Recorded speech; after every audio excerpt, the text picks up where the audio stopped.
Here we are once again, and you can text in, call in, Comment below. call with the mayor, converse with the mayor. Here we are, and we're ready to discuss any of the things that you think are the most important issues of the day.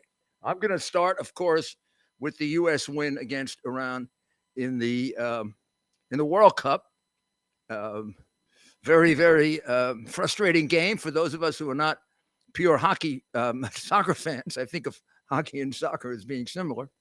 And 1-0 game was difficult for those of us who enjoy scoring. But again, the defense was magnificent and the discipline was terrific.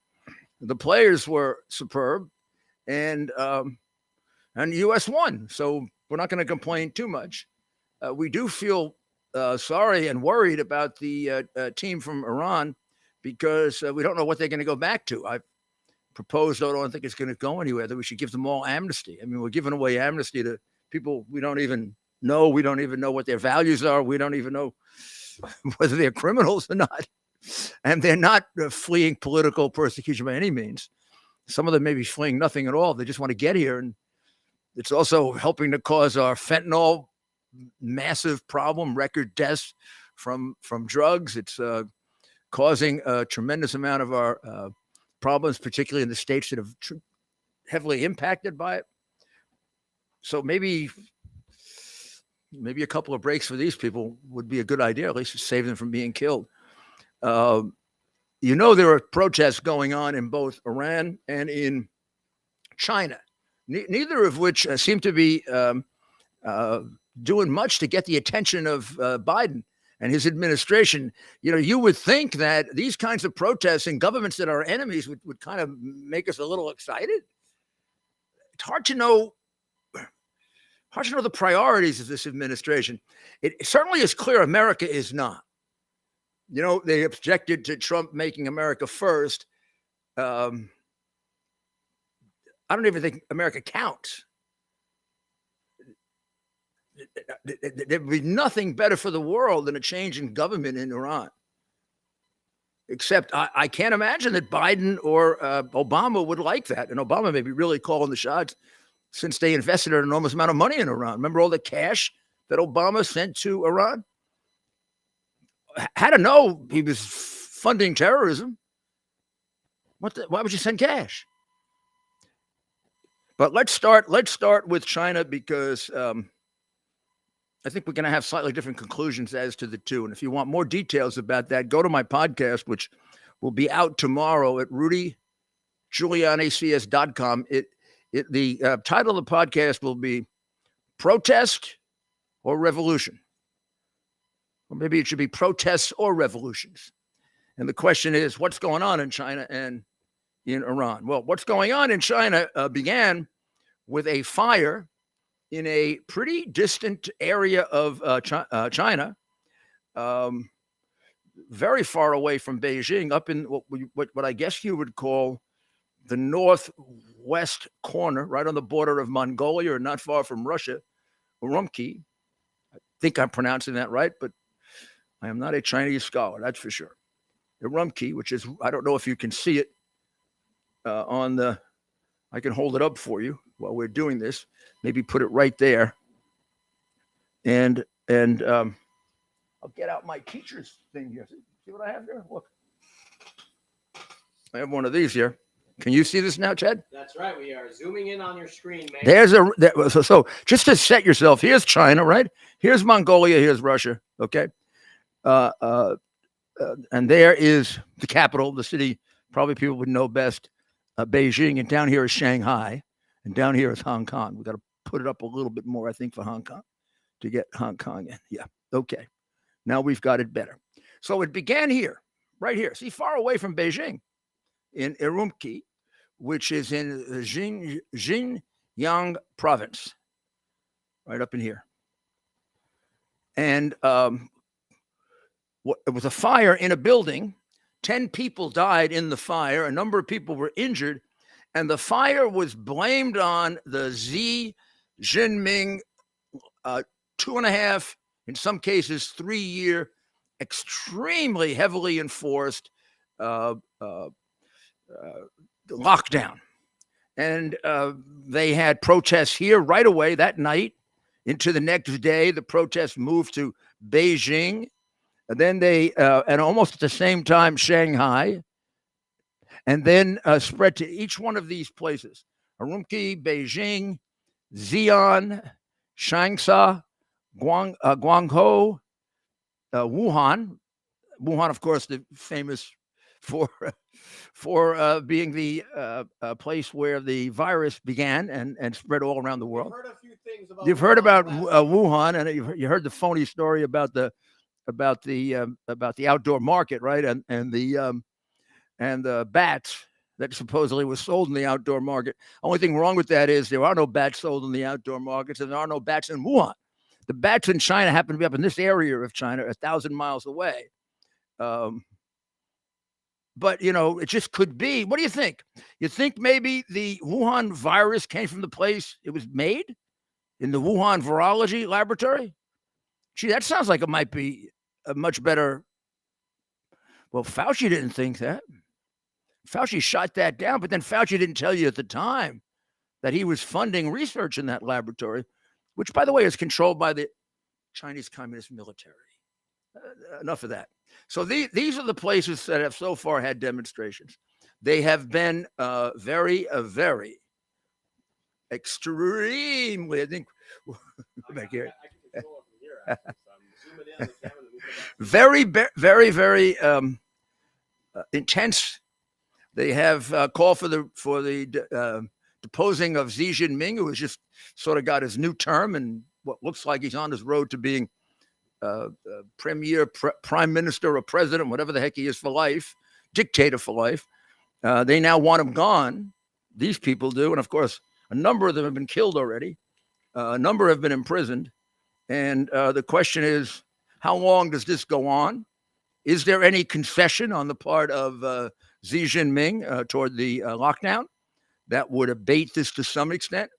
And then how much of it goes beyond that? Because if you listen to the video that we have on the podcast, and I urge you to watch it, you'll see this is a general attack on the Communist government of China. And remember, the Communist Party is about 100 million people. That sounds like a lot of people, except the country's 1.4 billion. All the rest of them are not communists. All the rest of them are not being treated like kings and princes. Because to be a communist in China is to be nobility. The whole idea of communism has, to the extent that it had any validity, everybody being equal, right? It never works. It never has worked. It never will work. It's totally contrary to human nature. And it always leads to massive violence. And these are the worst protests in over a decade. And they've just begun. They're protests.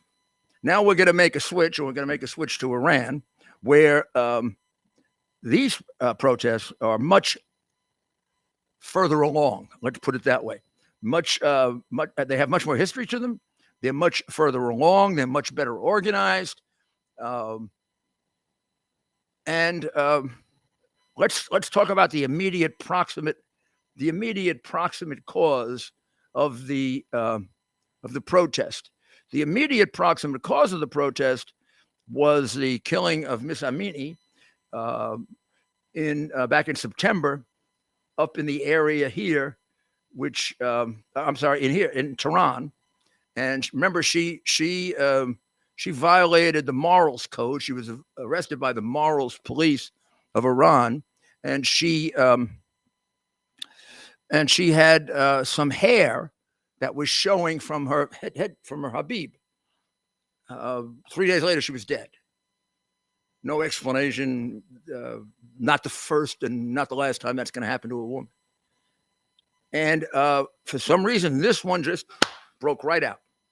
And protests began all over Iran, now in about 80 different cities. If you want to look at this map, you can see here. Here's the place where it broke out in Tehran. But here is where the most activity has taken place, Kurdistan, because to some extent, the Iranians have used this as an excuse to try to wipe out the Kurds, as they have done with the Uyghurs. And well, we can leave it that way. That's fine. Just want to show you the distance between the two. And then if you see the dots, these are all the places that so far you can see most of the country has had protests. Now, this is 2.5 months of protests. There have been, the government says 300 murders, 300 deaths. The human rights groups say 500. Who knows? Probably way in excess of 500. The official number is 1,800 arrested. It's probably more like 5,000. And the number of people just shot on the street, we'll never know, because they do that during these protests. It has not abated. It has not stopped. It has not slowed down. The attack on the Kurds in Kurdistan accomplished nothing but bringing more Kurds into the fray, into the battle. And the attempt by the government to get the help of what passes for moderates in Iran is now failing. I mean, they've made outreach to members of the government who are considered to be moderates, and the Khomeini family and the Rafsanjani family. Now, the Khomeini family is the immediate family of the first Ayatollah, Ruhollah Khomeini. Now, he himself was certainly not a moderate, but in the ensuing years, his family has become quite moderated in comparison to him, and somewhat more pragmatic, as has the family of the first Prime Minister Rafsanjani. They were asked by Khomeini and Raisi, who now run the government, to help, to intercede with businesses, and both families refused to help the present Ayatollah. The present Ayatollah's niece by marriage has very, very strongly spoken out against what is going on with the government, and has basically said that her uncle in-law should be removed. The Khomeini and the Rafsanjani families have not said that yet, but their failure to step up and assist is a very, very big sign that this is reaching very, very high levels. Very high levels in the government, and some members of the family, not the highest levels, have actually supported the protesters. So, as you know, has the Olympic team and many, many others. This is not a protest any longer. Also, it has its roots in protests that have been going on, since at least 2014. And, remember the original ones of Obama, in his affection for the regime of terror, turned his back on the protesters who wanted to overthrow it. Might have been a better answer than making them a nuclear power, by the way, Obama. But who the hell, when the hell did you ever think about the best interests of the United States? And sending them money, cash, that had to be used to kill Americans. You have to be a fool not to figure that out. So they've got to be very confused about the position of the American government, because, I mean, here in the middle of all this, Obama puts hundreds of millions of dollars on an airplane in cash and sends it to the oppressors, the people who are killing them, oppressing them, taking away their rights, the Ayatollah, the mullahs, who really are, basically organized crime bosses, rich, powerful, violent. So this protest began back in 2014. It didn't get any support from the U.S. It kind of kept going at a low level, then broke out very, very strongly in 2018 and was supported by Trump. Big difference. It continued for a year and a half, it continued right up until the time of the pandemic. And by the time it sort of slowed down because of the pandemic, it had affected 180 cities, 1,800 people. I think 1,800 people were dead, and hadn't slowed down one bit. And I followed that rather carefully in the trips that I made to Paris and trips that I made to Albania.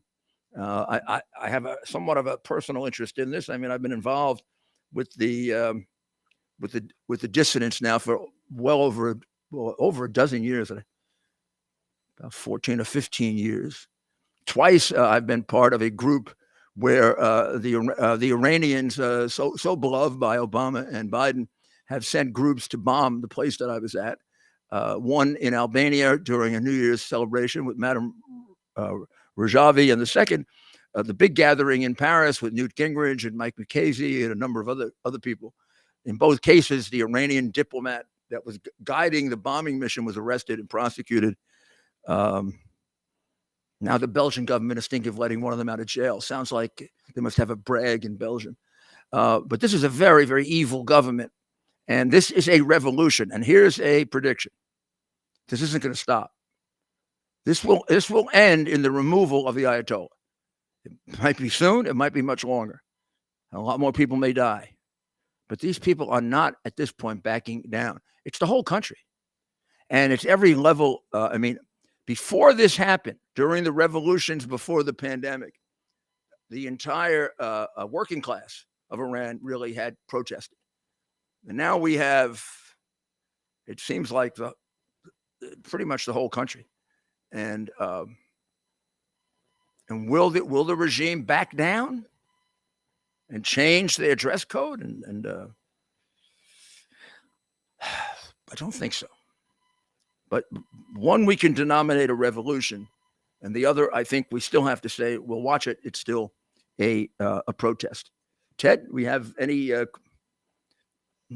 observations yet? Lots of observations. A very busy chat room, busy comment section on Facebook, busy YouTube comment section per usual. Thanks for joining us for America's Mayor Live with America's Mayor Rudy Giuliani. Please visit rudygiulianics.com. That's rudygiulianics.com to listen to all the mayor's podcasts. He has a very exciting new one that's about to come out. And, of course, everything we're discussing right now, you can learn even more about on some of these podcasts upcoming.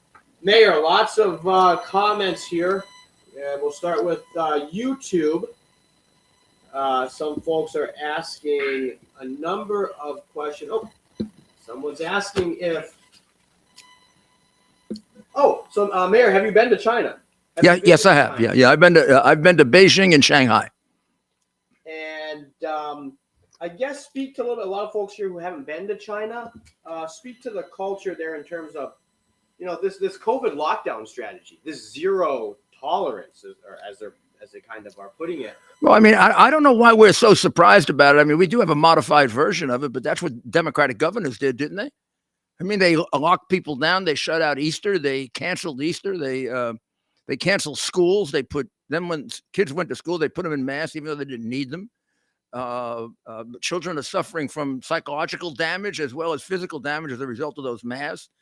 Fauci is a big advocate of China. Fauci's statement that gave that away to me in 2 seconds was when he was asked about China's complicity in spreading CCP virus around the world. And he said, well, China wouldn't kill its own people. I almost fell off my chair. I said, you got to be fooling somebody else, Fauci. You are obviously an apologist for China. China has killed more people. The Chinese Communist Party has killed more of its own people than any nation in the world. I'd imagine possibly in the history of the world. I mean, it's up around 80 million people, Fauci. What do you mean they wouldn't kill their own people? And you're not going to fool me. You were funding that damn research, and you're funding it in the Wuhan Laboratory of Virology. You shouldn't be called that. It's the military bunker known as it's run by the Chinese Communist military.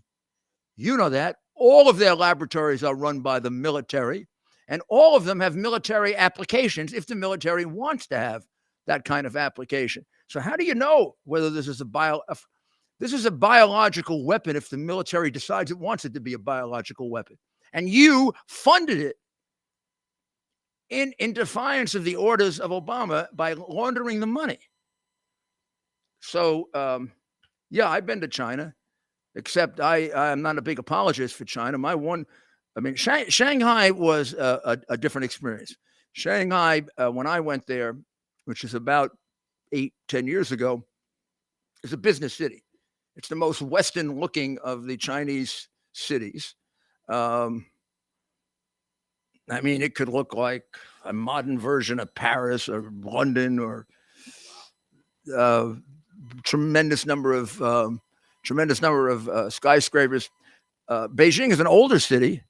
Beijing is like the cities in India, completely polluted. You almost can't see yourself. The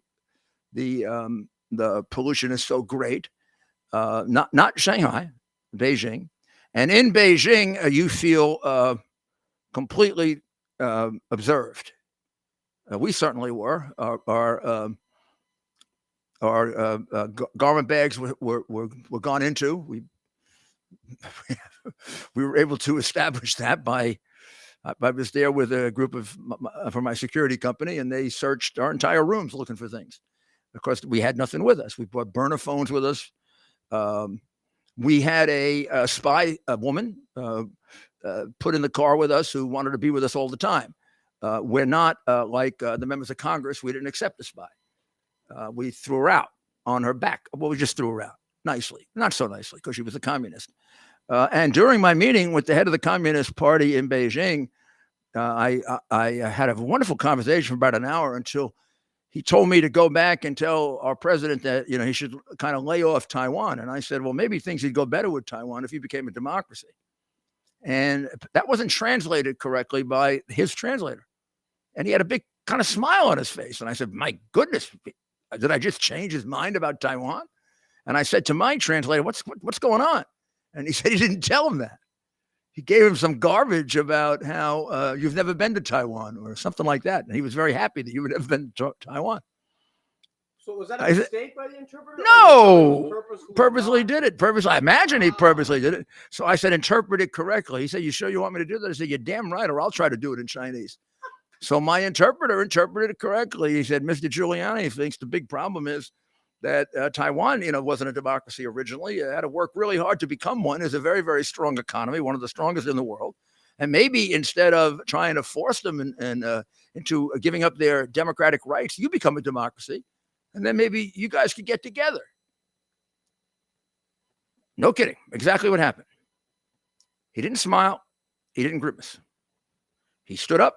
He said, it was very nice talking to you. More, I think he did, whatever he said. He shook hands with me and walked out. To which I said, good. Great to end a conversation like that.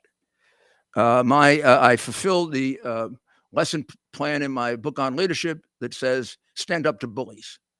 When I can't do that, time to put me in the grave. I don't like communists. I've never liked communists. I cannot understand the affinity of many, many Democrats for communists. It's one of the reasons I left their party. Now it's big time. It used to be small time, and there used to be a lot of Democrats who opposed it, and labor people. Now it just dominates the whole damn party. I mean, look at the way Biden can't even say anything significant about these protests. Now, Biden's a special case because he's been bought by the communists, but all the rest of them, I mean, they're obsequious in the way in which they deal with China. It's disgusting. China has killed 80 million people. China wants to destroy you. Don't ever forget that. Don't forget it the way Attlee forgot that about Hitler. A lot of people are dead as a result of that kind of weakness. What can you explain that? And boy, Biden makes Clement Attlee look like a. Can you explain that to our audience?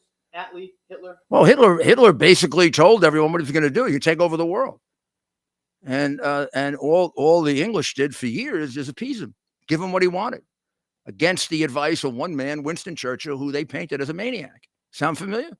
They painted him as a maniac. He was a playboy, a maniac, a drunk. I don't know what else he was. He was none of those things. He had probably been one of the most brilliant politicians in British history, if not in world history. Great writer, great thinker, brave man, and a fierce lover of Western civilization who understood Western civilization and understood that it's at peril of being destroyed by any number of tyrants. And that Hitler was a total tyrant. He read Hitler, just like I've read Marx and Engels and Alinsky and Mao and Black Lives Matter. and I listen to what Xi says. Xi Jinping wants to displace us. The last date that he gave was 2048. He's way ahead of that schedule. I look carefully at the fact that they now have a larger Navy than we do. That's outrageous. Where don't we have a president? Do we have a president of the United States? Or is it president of some other country that is saying he's president of the United States? I mean, I can't tell you because I think about it every day. I can't tell you what I think of Biden giving up the air base at Bagram, 400 miles from China. 400 miles from China, we had a fully equipped modern air base from which we could launch attacks on China that would get there so fast it'd make their head spin. You realize how important that is in the era of war with missiles, timing? We gave up the advantage. I don't even know if Clement Attlee would do that. We got a president that is doing so much damage to this country. It's very hard sometimes to list it all and not get terribly upset. Thanks for joining us, America's Mayor Live with America's Mayor Rudy Giuliani. Lots of questions coming in. Comment below your name and where you're calling in or tuning in from. The mayor loves to read these and see where folks are tuning in from here in the United States and, of course, around the world. As we continue here, we're getting some more questions. Mayor, have you done any reading on Georgia today? Any thoughts, any updates on the upcoming runoff? Well, they have more votes, early votes, I guess, or they have just about the same number of early votes as they had in the general election. I don't have any special wisdom on it. I saw the poll in which Walker is behind by about 3 or 4 points. I don't think that's significant, 3 or 4 points. I really have to pay more attention to it. It is really going to depend on the level of enthusiasm. Look, it's 50-50, right? I think Herschel lost by about 500 votes, 400 votes, a percentage of a percentage point. So either one of them could win. Let's put it this way. There are enough votes in Georgia to elect either one of them. It's a question of who brings out that vote. Now, if the Republicans learned anything, they learned to try to keep it a little closer during the mail-in period, which we're now in. And the mail-in period appears to be at least as significant as it was in the first election. And it still has a few more days to go. Walker did pick up very, very strong support from Kemp. And it wasn't just in name only. I mean, Kemp has been with him. I watch television. I see Kemp with him at almost every stop. Kemp promised him his turnout machine, which was good enough to win a 10-point or better victory over a very, very strong candidate funded with millions of dollars. So all those things are positive. Republicans are down a little. I don't know how that's going to cut. Is that going to make them stay home, or is that going to make them go vote? I don't think the same elements are there that were there last time with the confusion over the election of 2020. President Trump has remained out of it for fear that maybe that might have something to do with the result here.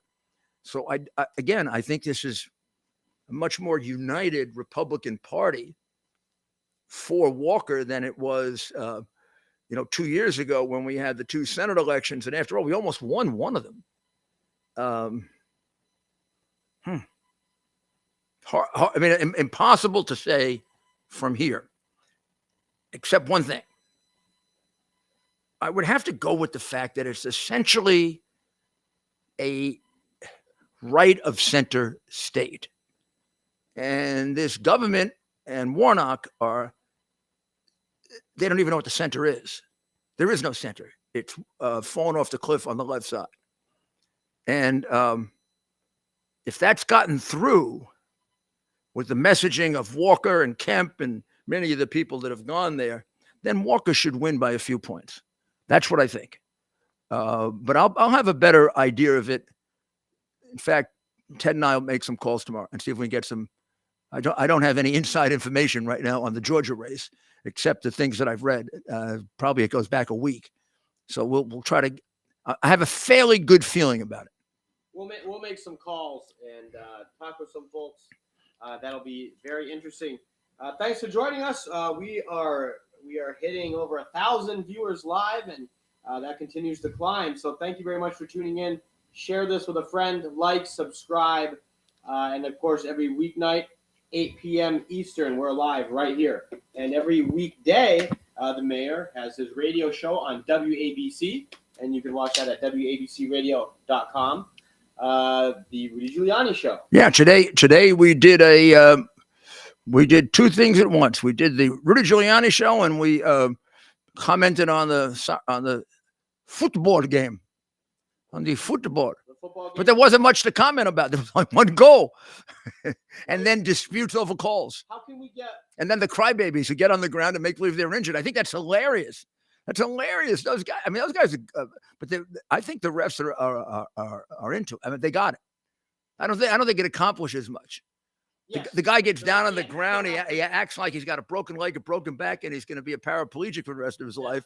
And he's crying, he's yelling. The ref pays no attention. And the guy, after having done it for about 3 minutes, he gets up and he runs away. Exactly. That's like awesome. And we don't do that. I think Americans have too much pride to do that. That's absolutely right, Mayor. It's like an Oscar-winning performance out there. Yeah, I remember watching hockey. I went to a couple of World Cup matches when it was in America last, which was I was mayor. It was in 1984. I think it was 1984. And the really interesting one was Italy and Ireland. Imagine in New York City, it was the game was at the Giant Stadium, then the Giant Stadium, now Metropolitan Stadium, and it ended up in a 1-1 tie, and the Italian team went to the finals that year. So it was one of the best teams, and the Irish team was only mediocre. So I had a 1994, right? Did I say 94 or 84? Okay, it's 94. And it was very, very depressing for the Italians to have lost to Ireland because they were so much better. And that's the year they ended up in the finals. Ireland played Italy where? In New York? Yes, in New York. It was a sold-out crowd, and afterwards, I had 1,000 people at a lawn party at Gracie Mansion, half Italian, half Irish, most of them intermarried, by the way. And of course, luckily, it didn't break out in any kind of fights or anything like that. But the Italians who were there, and the Irish, meaning the people from the Italians were in a state of almost suicide. These guys take this thing very seriously. I think that was the year they killed the Colombian goalie. Who when he went back to Colombia, they got eliminated early. He goes back to Colombia. He's outside a bar one night. They kill him. Don't laugh. Please don't laugh, Rudy. Isn't that a terrible thing? That's incredible. I mean, in New York, we take Yankee fans, Met fans, Giant fans, Jet fans, Ranger fans. We take it pretty seriously. We're never going to kill anybody. I can't think of anybody ever getting, In American sports, I can't. No, I mean, fans. Boston has a few people that come close to you. Philadelphia would do it. Philadelphia would do it. I wouldn't want to go back to Philadelphia if I screwed up. I've been to Eagle games and Phillies games, and I've seen people in the stands almost get killed. In Philly, I experienced this recently, Mayor. They boo when an opposing player gets hurt. They booed. They always claim, we're booing because he's faking the injury. So not only did they boo me, they booed my son. He was 11 years old. They called him names. Because you're the mayor of New York, and that's a right. I'm going to tell you, it was 2 months after September 11th. There wasn't a place I went then that I didn't get a standing ovation except Philadelphia. That's amazing. And if I went into a restaurant in Philadelphia, I would get a standing ovation. If I walked into a restaurant, they all stand up and give me a standing ovation, and they did. We ate in 2 restaurants. I go to the game. They at first Andrew thought they were kidding. Yeah. They weren't kidding. All right, we're back. And during the World Series between the Yankees and the Phillies, I saw 2 guys pounding the living daylights out of each other. The cops come over and tell them to stop and leave them there. Now in New York, it's very simple. The minute we're at the point now. The minute you start cursing, we throw you out. The Yankees and the Mets have both, really have done a great job with a little pushing from a certain mayor. But I should tell you the story about the first Yankee game I went to, official game I went to after I was mayor. And I was there with Mayor Bloomberg. And so this would be 2002 opening day. And of course, Derek Jeter was playing shortstop for the Yankees, and the Yankees went out to take the field. All of a sudden, this rather attractive young woman in skimpy clothes jumps over a barrier on the third base side, runs out to shortstop, goes up to Jeter, tries to hand him something. I don't know if she gave it to him or not, or somebody took it, and she actually kissed him, and he kind of pushed away, and she kind of kissed him. And then she ran away, and the cops were fairly gentle with her. You know, they're not with these others when they tackle them, etc. And the guys sitting behind us are laughing and laughing. They see Bloomberg sitting next to me, and they lean over and they say to Mike, "Hey, Mike, wouldn't have happened under Giuliani." Mike said, "Why? He would have had a shot." Wow, that's a good story. No, we stopped that stuff. I tell you, we stopped that stuff. You can take a kid to a baseball game at Yankee Stadium. You might get a little at the beginning, but they'll throw them out if they start that stuff. You know, I was very, very close back in the 80s with the chief of security for Yankee Stadium. And I was then U.S. attorney. And when I went there, we would have nice conversations because he was there for years about the history of the Yankees, but also about his theories of security and how he would pick the people out who were going to cause trouble right from the very beginning and keep his guys. He could see by the way they were talking how aggressive they were. Sometimes they'd come in already drunk. Or by the second or third inning, they were drunk. Usually the fighting is the drunks. Now it'll be the people on marijuana as well as the people that are drunk. A new study released today, if you read Epic Times, that marijuana smoking is as or possibly more damaging health-wise than smoking. Of course, it is smoking, but that's okay. It's smoking that the left wing encourages. And it's going to be that smoking is going to be the basis of the New York City economic revival. New York City right now is pretty close to bankrupt. It's spending more money than the entire state of Florida, New York City. New York State also spends twice as much money as the state of Florida. You put that all together, and that is, and people want to know why. Why? How is it possible that Florida has 3 million more people than New York? New York State budget is twice Florida's, and New York City's budget is about $3 billion more than Florida. You know what it is? We're crooked, completely up and down. State, city. We give out here one small example. Hochul gives out a contract for $600 million for COVID tests.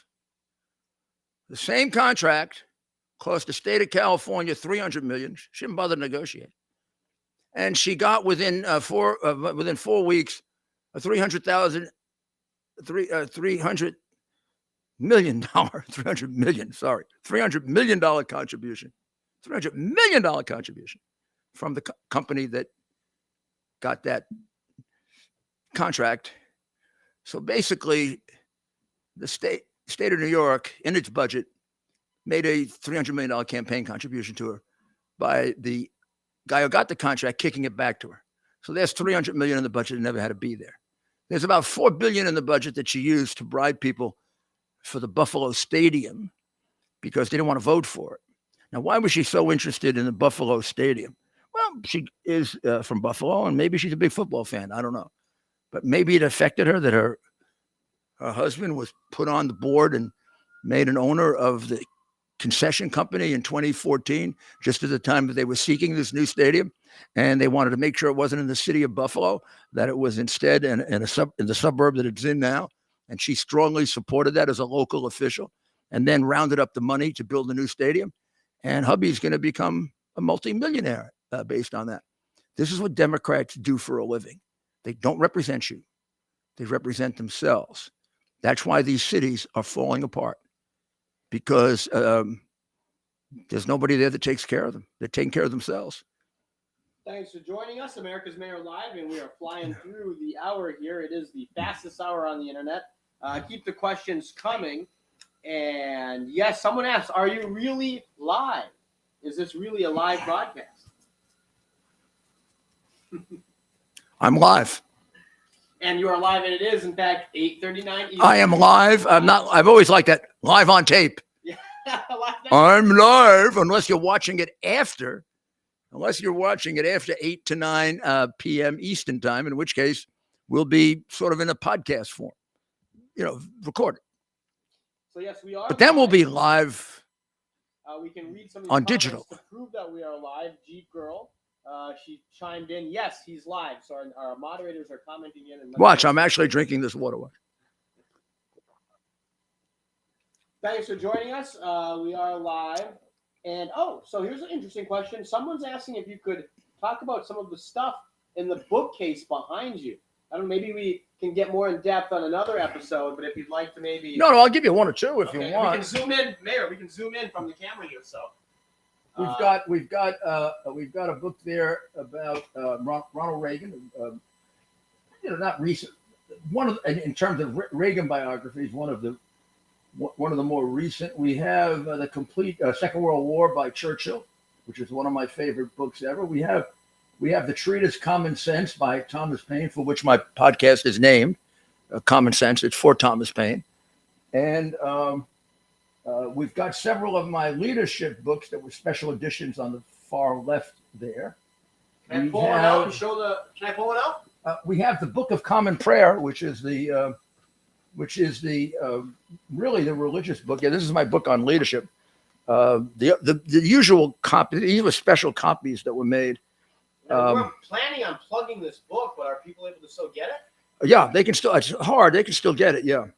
Maybe we'll. It's really a good book. I must say, it's so pretty close to 2 million copies.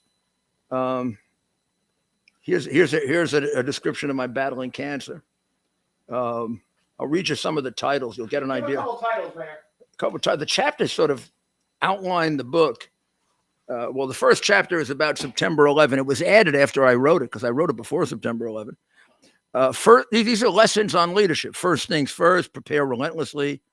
Everyone's accountable all the time. Boy, that sure doesn't apply to politicians, right? Surround yourself with great people. Reflect, then decide. Underpromise and overdeliver. Develop and communicate strong beliefs. Be your own man. Loyalty, the vital virtue. Weddings discretionary, funerals necessary. Stand up to bullies, like I told you. Study, read, learn independently.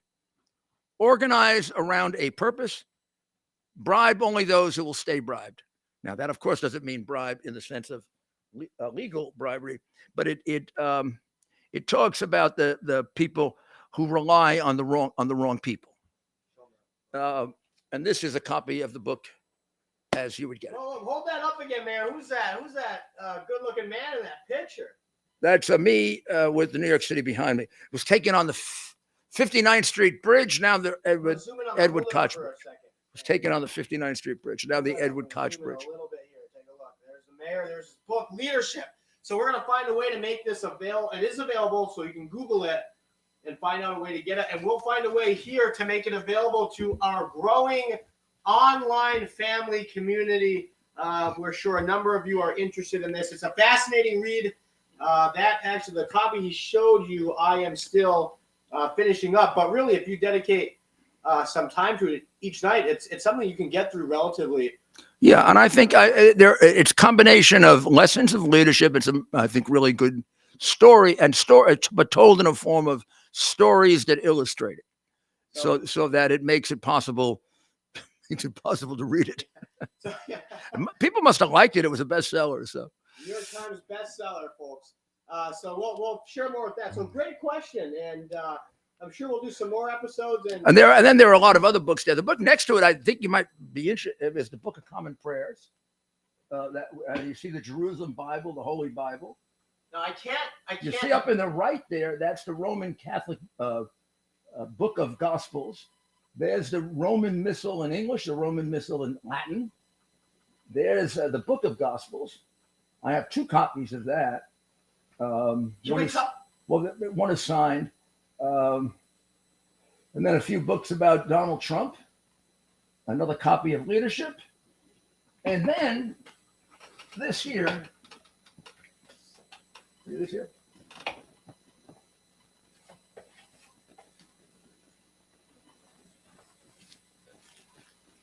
This is the Roman office. These are the prayers read by priests every single day of the year. It's called the office. That it's called the office? Yeah, priest. Well, now it has an ancient history to it. This is chanted by monks every day. So it goes back. I mean, the idea of this office, of having an office, a group of readings for every day, goes back to the time in which the clergy were largely monastic. And if you go to a real monastery, you'll hear this chanted at the various times of the day. And then each day has a group of readings from mostly the Bible, the Old Testament and the New Testament. Job submits himself to the divine majesty. Each day, a priest has to read a portion of this and reflect on it. And my friend who is a priest gave me a beautiful copy of it. So we talked about some of these books and what a collection you have, Mayor. Maybe, I think most folks recognize the bust you have there, the former 16th president of the United States. But what do we have above that? It appears to be some firemen. Is that a statue with firemen? The third shelf up there. We can zoom in. Yeah, that was given to me. That was given to me for my work with the New York City Fire Department. It's a very famous statue that's in the Fire Museum. Firemen. They're dragging a hose to the fire. Isn't that beautiful? So great question. And again, the mayor. One time we'll do it. We'll show you some of the other things too. Like If you a lot of Churchill stuff over there, a lot of Reagan stuff over there, you can tell who my heroes are. Up here is Joe DiMaggio's jersey that he wore the last year that he played for the New York Yankees, which was in 1951. In fact, the 1951 World Series is very famous because it was Joe DiMaggio's last, it was Mickey Mantle's first, and it was Willie Mays' first. Changing of the guard. Is that what the term? How did this term come to be? Say it ain't so, Joe. Is that Joe DiMaggio? No, I don't think so. But Willie Mays was the Say Hey Kid. Say Hey Kid, yeah. That was his nickname, Say Hey Kid. Wow, those are some good Yankee teams in the 50s. Oh, well, they were the greatest team ever because they won 5 World Series in a row. No one's done that. No one's done that. Mm. The Yankees in the 90s won 3 in a row. They won 4 out of 5. They won the 96, the 98, the 99, and the 2000. And then they didn't make it in 1997. Cleveland beat them in 97. And then in 2001, they lost to the Arizona Diamondbacks. I mean, has any mayor, I guess back in the 50s, was it Lindsay? Well, during that era, there were several different mayors. Does any mayor have the number of rings that you have? Dwyer, Impellitteri, and Wagner probably shared those. It's possible that LaGuardia or Wagner had more or as many. I mean, Wagner was the mayor for 12 years. But there was no one singular mayor during that 5-year span. I think there might have been 3 during that period. Dwyer, who left in a scandal, Impellitteri, who was elected in a special election to replace him, and then Wagner, who was mayor, I think 3 terms. I think so. And a very sound mayor. So term limits. Well, how does that work? Term limits came about in the late 1980s. 2 terms for mayor of New York. I'm just going to say it. That's too bad, Mayor. I think a lot of people here would agree with me. Well, it was easy. It was easier on me. Thanks for joining us. We're just 10 minutes left. We have a busy December coming up. Of course, the holidays here in New York, but the mayor will also continue. We'll be doing this show, and we'll be doing hopefully some little short pieces on New York at Christmas.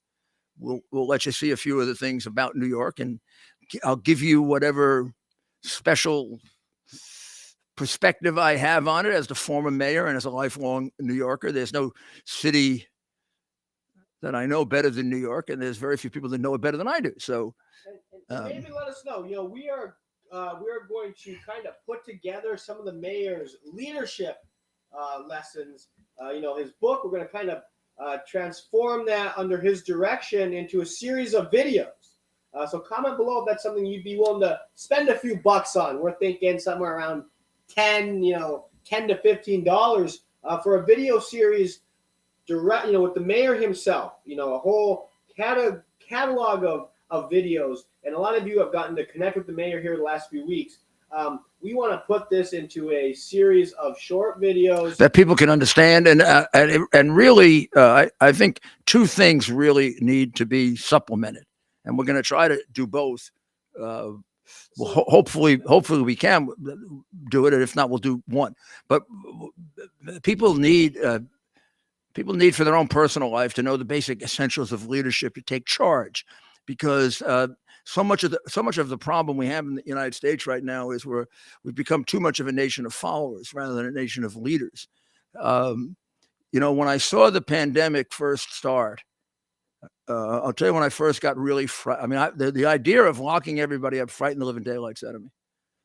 Maybe because I know the fragility, of the human personality, because I've had to deal with it so much. The idea of locking people up. I mean, there are just so many people in my city, for example, who are emotionally disturbed or have psychological problems, and all of a sudden you're going to lock them in. Wow. And then children, you're going to lock children in. I mean, I'm not a doctor. I'm not a psychiatrist. I said to myself, you're going to come out of that with lots of problems. And nobody is looking at, everybody's talking about how COVID's going to kill you. Gee, this may kill more people.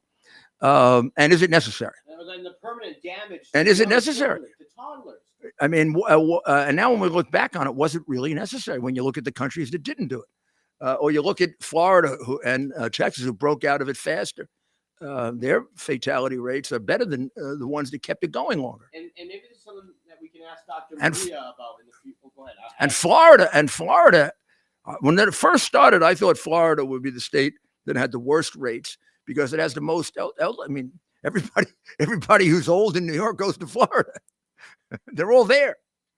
And this is maybe something. I go to Florida. I know more people in Florida than New York. So something to ask Dr. Maria in the near future. Yeah, we'll have her on maybe tomorrow night. We'll see.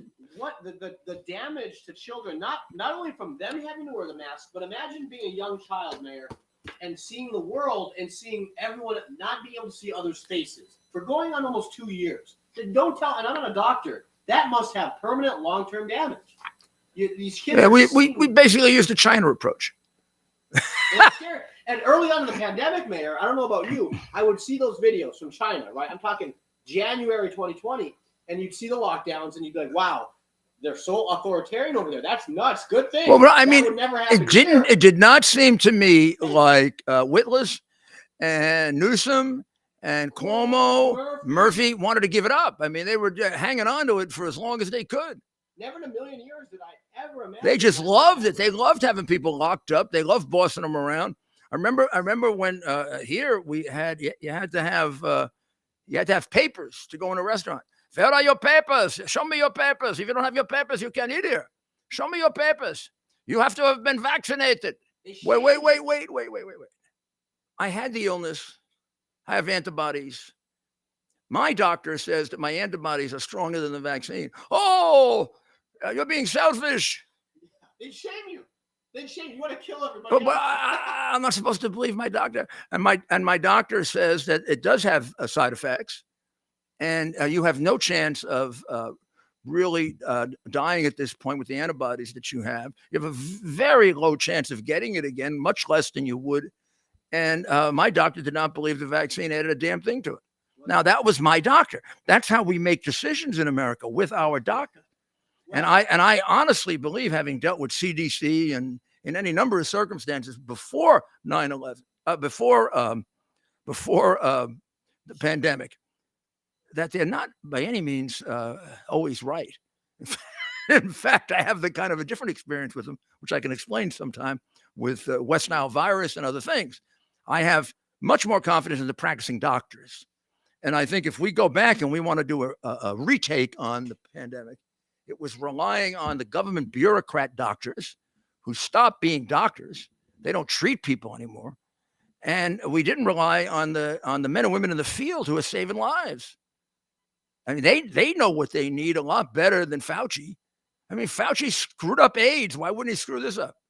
Man, I'm not sure your doctor is aware of the latest health directive from George Clooney. George Clooney came out. Well, there's a fine doctor. And he is in support of a full vaccine mandate. 100% of all. Now, what the hell would he know? The vaccine. Now, what would make him an expert? Maybe you should probably talk Did to he your play? doctor. Let your doctor know George Clooney has come out. Well, I'm sure if I have a doctor that is influenced by George Clooney, I find my doctor. I don't think George Clooney ever even played a doctor, much less is a doctor. Now, isn't that ridiculous that George Clooney, who can influence people because he's George Clooney, who is not a doctor, hasn't treated a single person, he's going to give an opinion, and I'm not going to listen to somebody who saved, like Dr. Zelenko, who's since passed away, treated 3,000 people. I'm going to listen to George Clooney, or I'm going to listen to Fauci, I mean, who's got royalties from these companies he won't tell me about. I mean, it's ridiculous how we've elevated this man. I figured out he was a phony about 4 weeks into it. How did it take all of everybody else so long? I knew he was a phony the minute he was kissing up to China. Then when it turned out that he's funding research in China and he's making more money than anybody in the government and he's got royalty payments of millions of dollars and he won't tell us where they come from, I said to myself, boy, this guy is a real loser. So I'm guessing it was Fauci and some of these folks. I'm guessing that President Trump likely didn't want to do any of these shutdowns. He didn't want to do any of that, correct? I mean, I'm thinking back to the posturing at the beginning of this thing. President Trump took the right approach. He didn't want to panic. He don't want everybody, panicking. He took the right approach. Well, I can't. I mean, I wasn't there at that time. That was after that was before. That was January. Kind of shut out during that period. You were shut out. Yeah, I had to do my work from here. Okay. I was representing the president, but it was all being done virtually.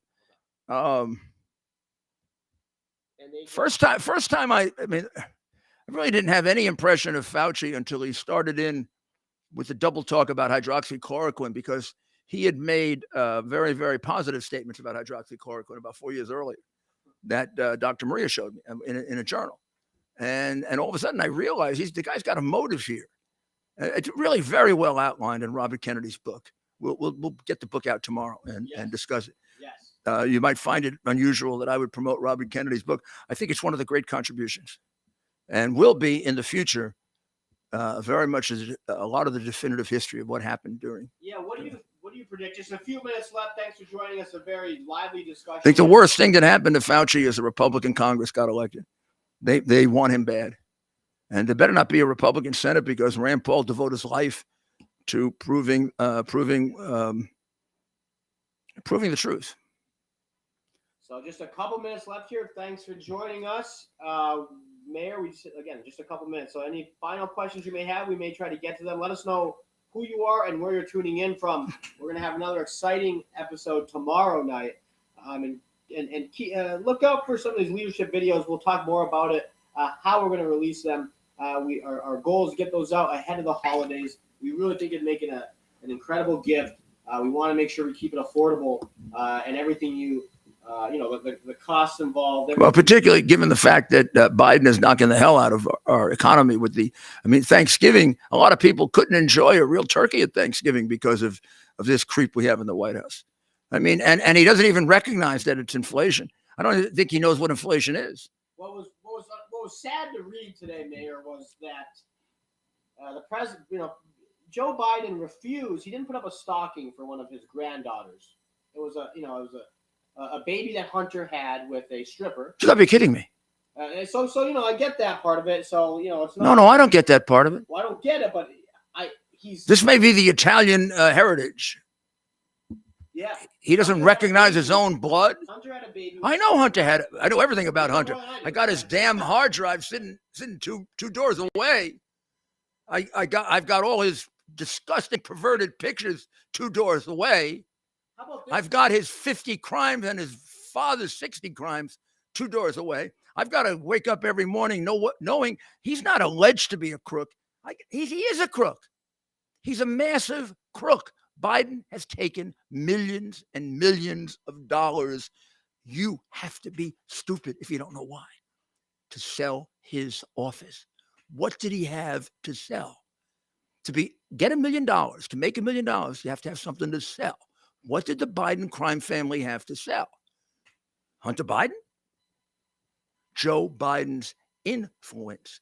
They sold his Senate office and they sold his vice presidency. Now, what do we call that in America for everybody else but a privileged Democrat who is protected by the crooked press? We call that bribery. We call that racketeering. We call that a lifetime of crime. There are people in prison who have committed far fewer crimes than the man sitting in the White House. That is a disgrace, and it's disgracing our country. And he embarrasses us when he goes to Cambodia, thinks he's in Colombia, and he's our president. Mayor, how do you feel? How did you elect him? I'm asking those of you who voted for him. I don't care how much you dislike Trump. How could you vote for him? He never got out of that damn basement. And he, during the election, he couldn't figure out who his wife was. He liked little girls touching the hair on his legs. You gave him to us. You better take him back. If he runs again, you better make sure you vote for whoever runs against him. Just to close the loop on that story, Mayor, you're going to be saddened to hear this. So this baby girl, Jill Biden puts up stockings at the White House. They released this is the baby that Hunter denied. No stockings. And didn't they have to take his DNA to prove? Yeah, well, that's a real creep. I mean, you start with that. I mean, now why for everybody else that would be? I mean, in a way, I guess people would say that's the least of the crimes that he committed. But maybe in a way, it isn't the least of the crimes that he committed. I mean, I know criminals that wouldn't disown their kids. Right? It speaks to the character of this man. He's got all the resources in the world. The guy's not hurting for money. Hurting for money? He stole so much of it. I mean, so he can't he can't recognize. You know who knows he's not hurting for money? Xi Jinping. They probably got every penny, and I think I've got all the recordings. They've got like 5 times what I got. How about this, Mayor? Maybe on one of our episodes in December, we'll tease. Yeah, we'll take it out. We'll show it to you. Hard drive. Sure. And maybe go through the story. We'll do a lot. The FBI wouldn't take it when they came here. The FBI wouldn't take it. Can we? Okay, before we get off the air, we can't let that go. We got to go off the air here. When the FBI raided my apartment for crimes I didn't commit, which they have now concluded after a year and a half of that and 3 years of having my iCloud, which they stole without telling me, and they then concluded there was no probable cause that I did anything wrong. I lined up all my electronics, and at the very end, there were the 2 hard drives. And I identified all of them for the FBI agent, some of which were not mine. I said, that's my ex-wife's. That's it. This guy left it here. And they said, oh, we'll take it. We're going to take it. They were nice. They said, we're going to take it. I said, but here now, you want something incriminating? They looked at me like I was crazy. You want something incriminating? So here are the 2 hard drives that contain everything. Oh, no, I'm sorry. The first hard drive is without the child pornography, and the second one has the child pornography. I'll give you both because I have another copy. They said, oh, no. Wait. I said, but wait a second. Your warrant says all electronics. When did that not become electronics? And how do you know? How do you know it really is the hard drive? I could be lying. I'm like a criminal. I mean, well, and just the whole thought of the hard drive got them so scared that they imagine what would have happened if they went back and they said, we got another copy of the hard drive. They've been trying to hide this hard drive for 2 years or covering up for a year and a half while they pursued Trump for crimes he didn't commit that could be proven on the hard drive he didn't commit. Then they were taking everything else. So, of course, the cell phone from your friend that left it here, all this stuff. But the one thing they wouldn't take. Yeah. It's got. I mean, they could in 2 minutes prove a 3 point. They could with 3 pieces of paper. They could prove a $3.2 million money laundering crime in which Joe Biden, as vice president, was involved. Well, I think our viewers would very much appreciate maybe doing one of our live. I tell you what, we'll show you the. Take me 5 minutes. I'll show you the proof of the $3.2 million money laundering transaction that the vice president got a piece of. Part of the bribery of the vice president. So we'll stay tuned for that episode. We'll put some plans together, schedule it out, and make sure you're aware. So again, I just don't want to. But there's so many other things to talk about. I just started talking about the crimes of Joe Biden. That would be that'd be like a 50-part. That'd be a 50-part series, and it would prove that at least in terms of proof, There's no one that's occupied that office that has committed anywhere near the number of crimes that he committed. So before we sign off, Thank God. Before we sign off here, comment below if you'd be interested in a special episode where we live stream the opening of the original Hunter Biden hard drive, and the mayor can kind of walk through the steps from the beginning. Yeah, we'll show you samples of it. You don't want to be bored with the whole thing. And I'm not going to bore you with the whole thing. You guys can write in over the next 2 weeks. We'll figure it out, and we'll show you some examples of it. And by the way, next year you're going to see plenty of it with the congressional hearings, because these guys are outraged because they got you don't always have the proof. They've got the proof of crimes like this. I've got a chart here. I'll show you my RICO chart of how you could prove they were a racketeering family. It's not just Joe. I mean, the whole family, the whole family, not the whole family, but big segment of the family are crooked.